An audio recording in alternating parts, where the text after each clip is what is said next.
everyone, welcome to my YouTube channel. Today we're going to talk about the 5 advantages of going to a boarding school. All right. So number one is going to be independence. So when you go to boarding school, you learn how to be independent real quickly. Okay, it's not a choice. It's a must. Okay. So little things that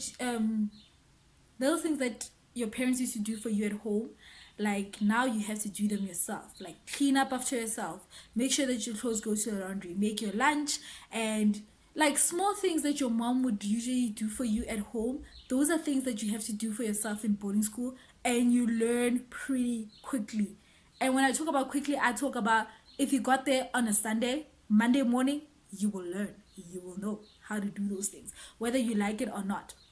And then number two, you learn different languages. Whether you like it or not, you will learn how to speak different languages, whether you wanting to learn willingly or by default. For example, in the 12 years that I've been to boarding school, I've lived with all, like, any type of language that is in South Africa. Not any type of language, all 11 official languages in South Africa. I've lived with those people, like with people that spoke those languages. For example, I once lived with like a Xhosa girl. I don't know how to speak Xhosa even to this day, but I'm like, I can hear it, you know. For me, I feel like learning Xhosa was a bit difficult for me because I didn't come across a lot of Xhosa people. But the few that I did, every time they spoke, in my mind it contradicted Zulu a little. But yeah, I think that's primarily why it was really hard for me to learn it. But I didn't live around them like long enough, you know. But everything else I really learned. And I don't know how to speak Venda. I can't hear Venda too, but I've lived with people who speak Venda. The reason why I feel like I haven't learned how to speak Venda is because a lot of Venda people don't really speak their language around like other people who don't understand them, of which I understand why. I mean, I was a baby girl who was thrown into like a Zulu environment, so I understand why they wouldn't speak a lot of their language if like the next person is not gonna understand, so it's kind of useless. But anything other than that, I do understand it. And it's funny how a lot of people, even when I got to varsity, they were like, you saying that you're a Pedi? I'm like, yeah. And they're like, but then why do you speak Zulu all the time? I'm like, yeah, because I learned how to speak it. And they're like, but you speak it with the accent. Like, most Pedi people don't speak Zulu with that accent. And I'm like, yeah, now a lot of Pedi people are learning how to speak Zulu very well. But back then when I was in varsity, like, people were really shocked how I could alternate between the two languages. And I could, like, sound like I really, like, those were my home languages. I even went to the extent of like lying and saying that I'm Zulu because of my name, and some people don't know the spelling of my name. But anyway, that's besides the point. You tend to learn how to speak different languages, and that is an advantage, especially when you're going for like job hunting. Every time I went to a job interview, I've always embraced the way I'm so multilingual. Like, I love it. I love talking about the fact that I am very multilingual. And I once worked for a bank and in like customer service, and it actually came in handy because I could speak to like different types of people and give them like the best services ever, regardless of them knowing how to speak English or not, you see. So that's an advantage. Number three, guys, you learn how to manage your money. This is very important, and I cannot like stress it enough. You learn how to manage your money when you grow up in a hostel, because if you're going to go home after a month or after 3 weeks, your parents are going to give you your allowance for that whole month. So for example, maybe they give you like, I'm just making an example, maybe they give you like 200 rand for the whole month, and you need to make sure that you take some of the money for your pocket money every day. So you have to learn how to divide the money for it to last you up to the end of the month until you see your parents. I used to remember the time I was younger, when I was in grade 4. A lot of people, a lot of my acquaintances, I can't call them friends because I'm not friends with them anymore.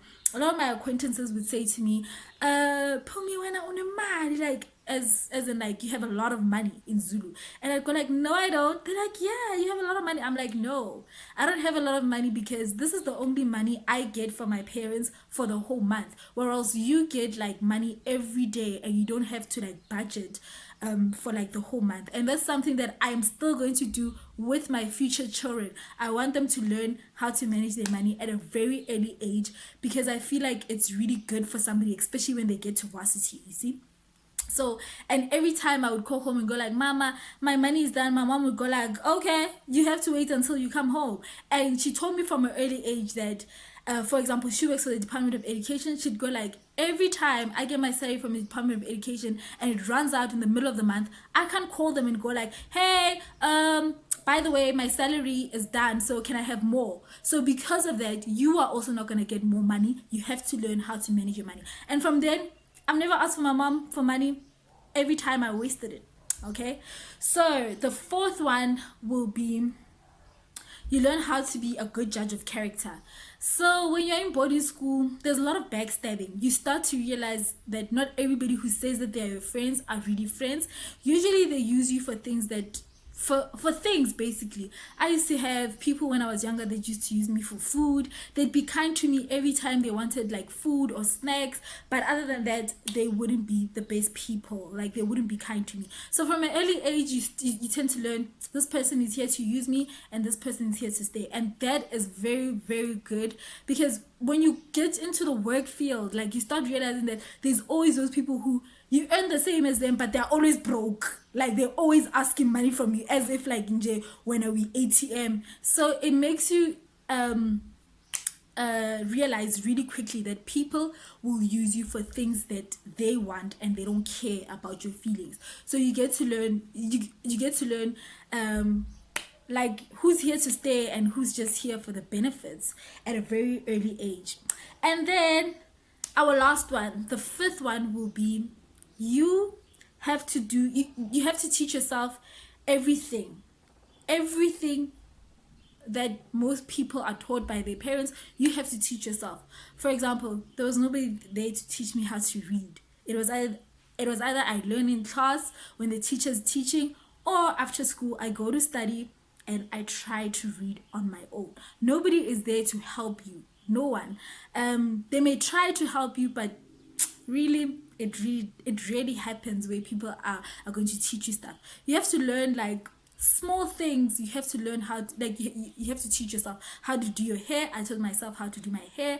I taught myself a lot of skills, and therefore that makes you so independent in a way that when you become an adult, it's afraid to say, I need help, can I please have somebody to help me? Because you're not used to asking, you're used to teaching yourself certain things, you know. Like I used to play a lot of sports in my school career. Basically my primary life, I used to play a lot of sports. There was no mom, no dad to go like, yeah girl, you're doing it right. I had to constantly put in the effort on my own and tell myself that I really want this to work. So basically, all in all, boarding school teaches you how to grow up basically at an early age. Like you grow up really quickly and you start realizing that your parents are not everything. You have to be everything to yourself. So any outcome that you get out of life, automatically you know that it's because of you. If you fail, you didn't put enough effort. If something doesn't go your way, it's not your time. You have nobody to blame but yourself, and that's what boarding school teaches you. It teaches you accountability, confidence, like I said, independence, but you will be accountable of a lot of things that happen in your life. I even remember when I got to like varsity, like in terms of independence, I got a 10 out of 10, because most things that people used to really ask their parents to do for them, I didn't even call my mom. And I felt like at some point she really wanted me to like call her and ask for guidance. But no, a lot of things I was self-taught, or I was taught by a random person who decided to be good to me at the point in time in my life, and that's that. So you learn how to be independent, and I'll be forever thankful for boarding school to like of teaching me how to be independent at all times. It can be a good or bad thing depending on how you look at it, but positively speaking, I love it because it really, really taught me a lot. All right, guys, that's the end of my YouTube video. I'll see you next time, and